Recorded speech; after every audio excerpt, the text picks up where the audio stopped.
Hello everyone, I hope you're having a wonderful day. Today, we're going to uncover a shocking turning point. Tuna is warned to stay away from Alex. Then she finds a hidden DNA test proving she has no blood relation to Johnny. And in panic, she vanishes into the night with her baby. Where did she go, and can Alex find her before it's too late? If you enjoy emotional, suspenseful stories like this, don't forget to hit subscribe so you won't miss the next videos. The farm was quiet in that early, pale light, quiet in the way that makes you notice every small sound.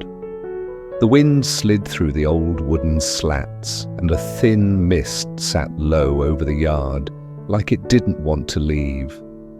Tuna lay on the bed, barely moving. Her fever had burned hard the night before, and even though it had eased, it left her drained. Her face looked washed out, her lips dry, and the way she breathed made Alex keep checking her, again and again, like he didn't trust the calm. The baby, small and warm, was curled against her.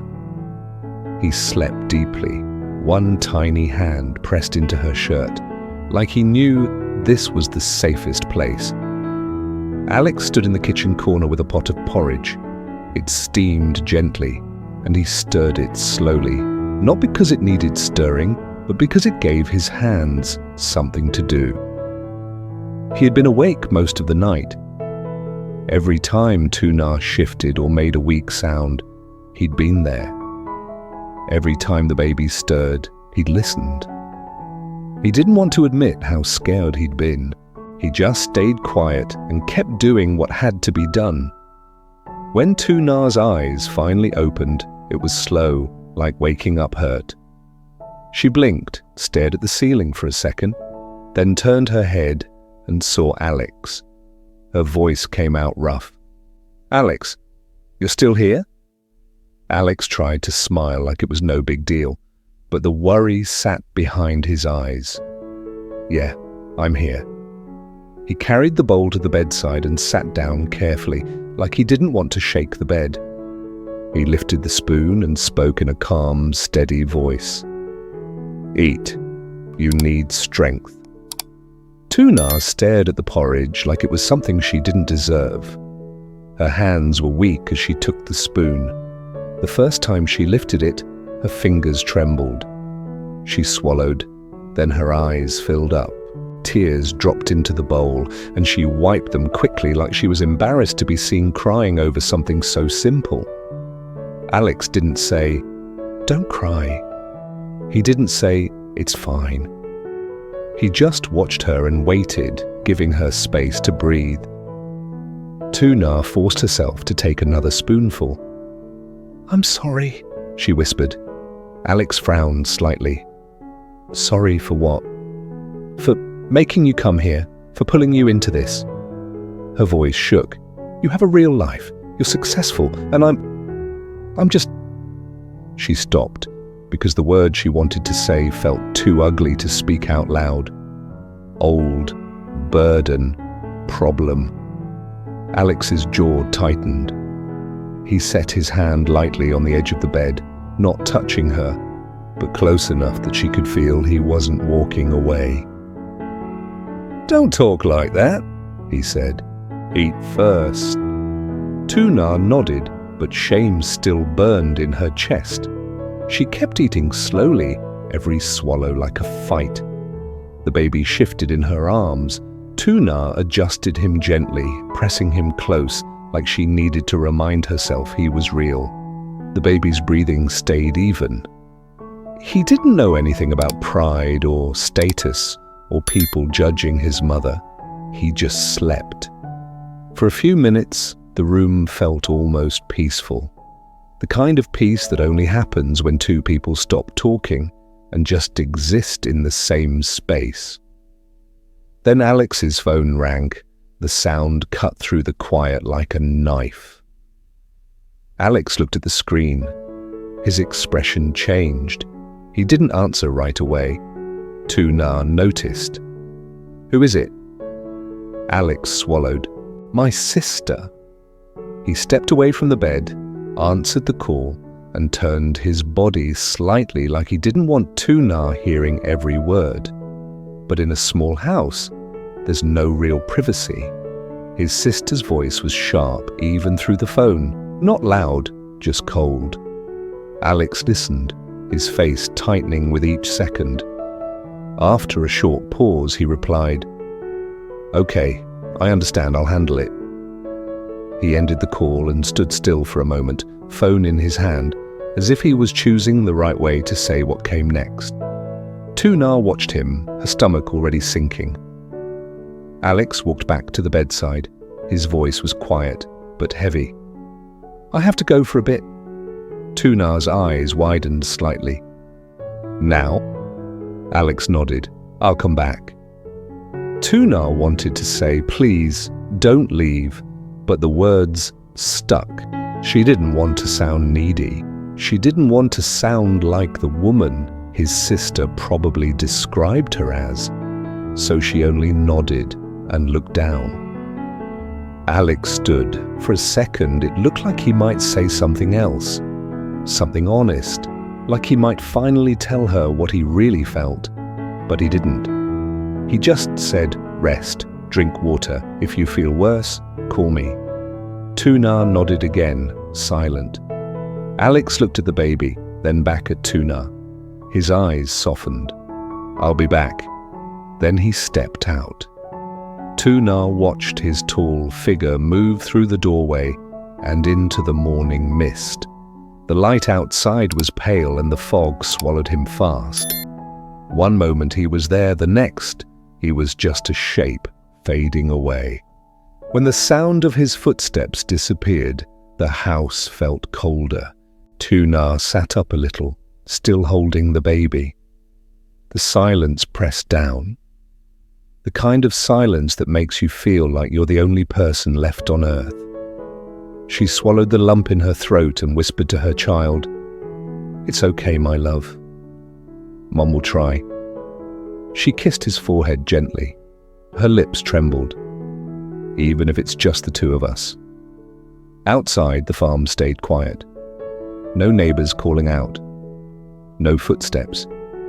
Just wind moving through the wood and a thin, wet mist drifting across the yard like something waiting.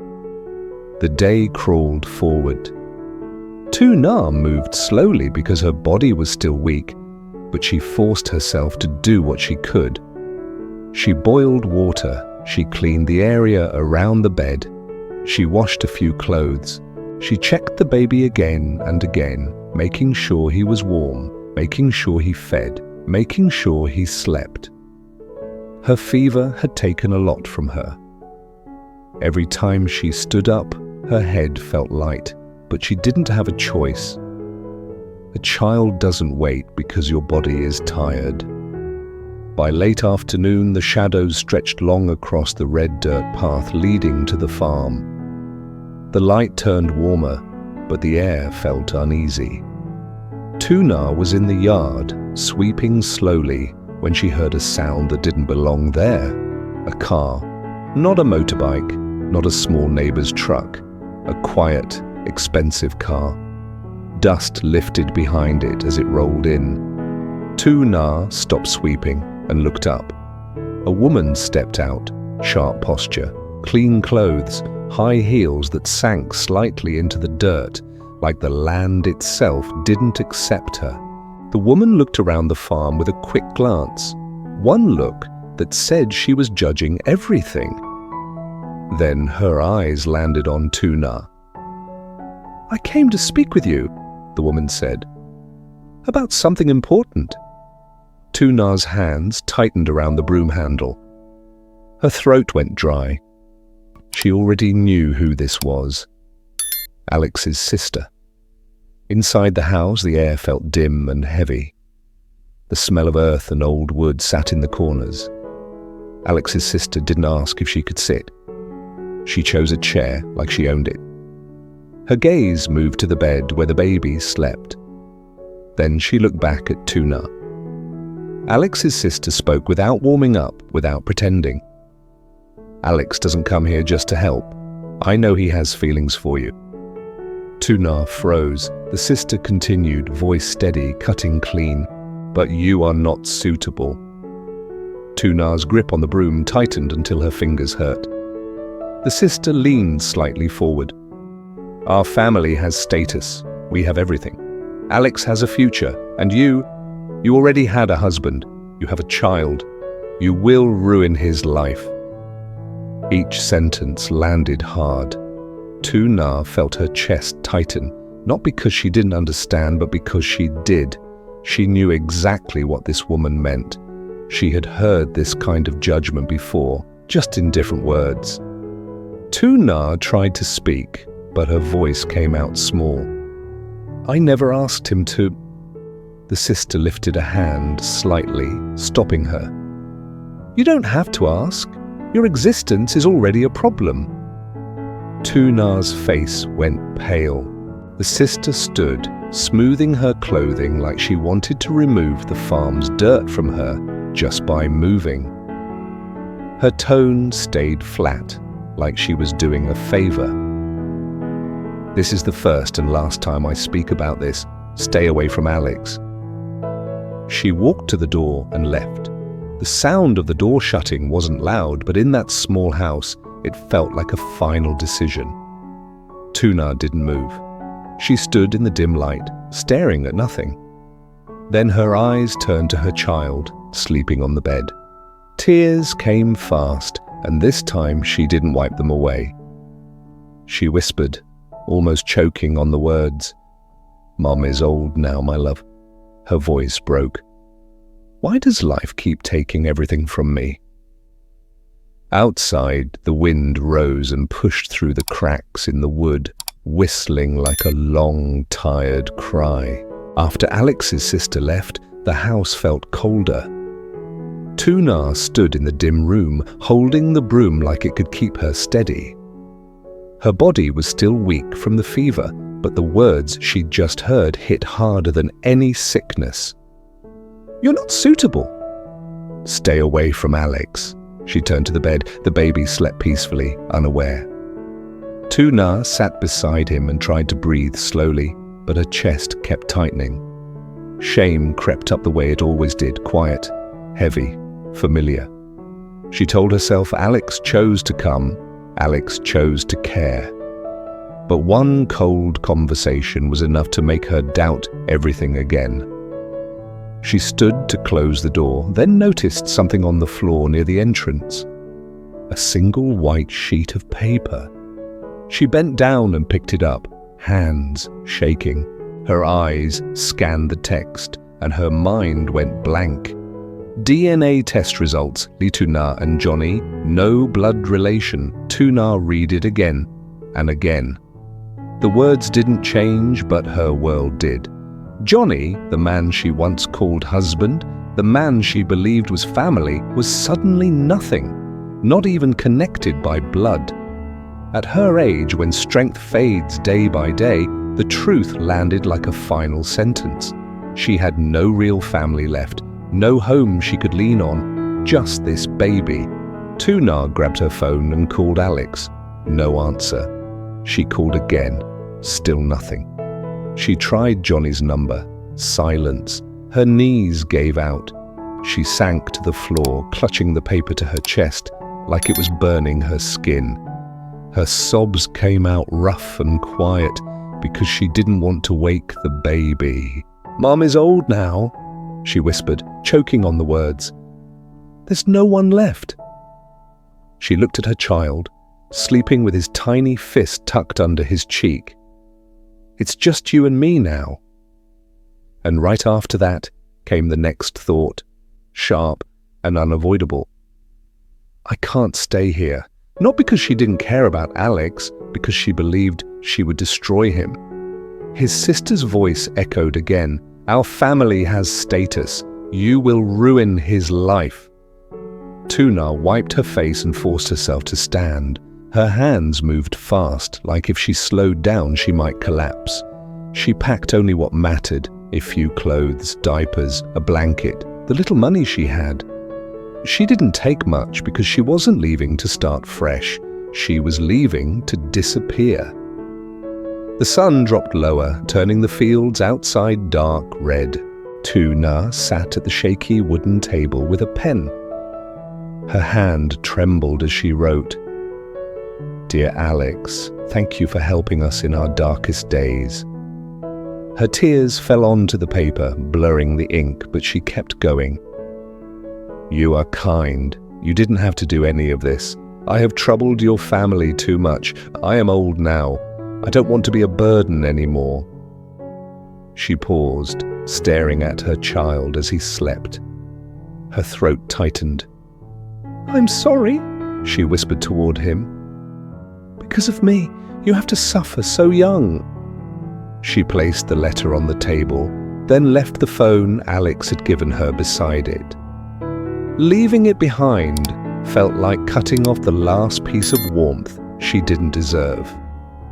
Then she lifted the baby carefully into her arms and stepped out into the twilight. The wind was colder now, the yard was empty. The path ahead was darker than she expected. Tuna walked forward anyway, holding her child close, her shoulders hunched like she was trying to protect him from the whole world. Inside the house, the letter sat alone on the table. At the company, Alex's mind wouldn't settle. He sat in the quiet workshop and suddenly felt a cold shock. The DNA paper. He remembered looking at it earlier, he remembered putting it down, and then he remembered where. The farm. Alex stood up so fast his chair scraped the floor.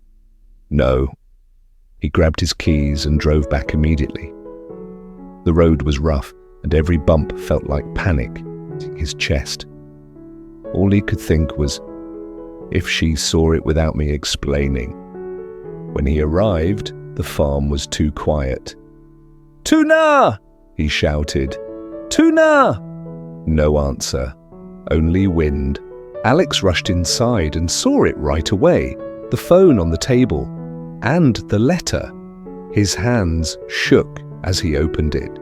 The words were polite, grateful, apologizing. That was what broke him. She wasn't leaving because she hated him. She was leaving because she thought she had to. Alex sank to his knees, staring at the paper as if it could change if he looked hard enough. "Why didn't I speak sooner?" he whispered. "Why did I let her misunderstand?" He pictured her, still sick, walking into the night with a baby in her arms. The image ripped through him. He stood up, eyes red, gripping the letter like it was a promise. "She's still weak," he said. "The child is too young." He ran outside into the darkness. "Tuna!" he shouted again, voice echoing down the empty path. "Tuna!" Night swallowed his words, but he ran anyway, because if he didn't find her, he knew this regret would follow him for the rest of his life. After a night of fever, Tuna wakes to find Alex still beside her, feeding her porridge and urging her to rest. A call from his sister pulls him away, leaving Tuna alone with shame and worry. Later, his sister visits and warns Tuna to stay away, saying she is not suitable. Shaken, Tuna finds a dropped DNA test showing she has no blood relation to Johnny. She calls Alex and Johnny, but no one answers. Feeling she has no one left and fearing she will ruin Alex's life, Tuna decides to disappear. She packs essentials, leaves a farewell letter and the phone Alex gave her, and walks into the night carrying her baby. When Alex returns and finds the letter, he realizes she is gone and desperately races into the darkness to search for her.